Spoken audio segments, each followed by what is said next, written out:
ಗದಗ ಜಿಲ್ಲೆಯ ಶಿರಹಟ್ಟಿ ತಾಲೂಕಿನ ಮಾಗಡಿ ಗ್ರಾಮದ ಅಶೋಕ್ ಪಲೇದಿ ಎಂಬುವರ ಮನೆಯಲ್ಲಿ ನಗದು ಹಣ ಹಾಗೂ ಬಂಗಾರದ ಒಡವೆಗಳು ಕಳ್ಳತನವಾಗಿತ್ತು.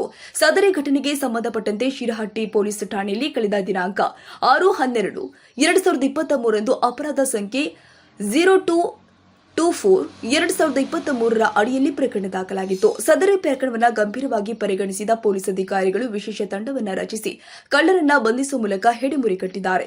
ಗದಗ ತಾಲೂಕಿನ ಕಣವಿ ಗ್ರಾಮದ ವಿಜಯ್ ಕಳ್ಳಿ ಹಾಗೂ ರವಿ ಬರಿಕಾಗಿ ಕಳ್ಳತನ ಮಾಡಿದ ಆರೋಪಿಗಳಾಗಿದ್ದಾರೆ.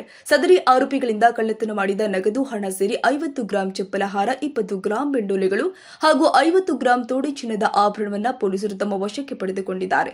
ಈ ಸಂದರ್ಭದಲ್ಲಿ ಸಿಪಿಐ ನಾಗರಾಜ್ ಮಾಡಳಿ, ಪಿಎಸ್ಐಗಳು ಆದಂತಹ ಶುಭರಂದಲಮಾಡಿ, ಚನ್ನಬಸವ ಬಬ್ಲಿ ಸೇರಿ ಅಪರಾಧ ವಿಭಾಗದ ಸಿಬ್ಬಂದಿಗಳು ಆದ ಹನುಮಂತ ದೊಡ್ಡಮನಿ, ಸೋಮು ರಾಮುಗೇರಿ, ಆರ್ಎಚ್ ಮುಲ್ಲಾ, ಬಸವರಾಜ್ ಮುಳುಗುಂದ ಪಾಲ್ಗೊಂಡಿದ್ದರು.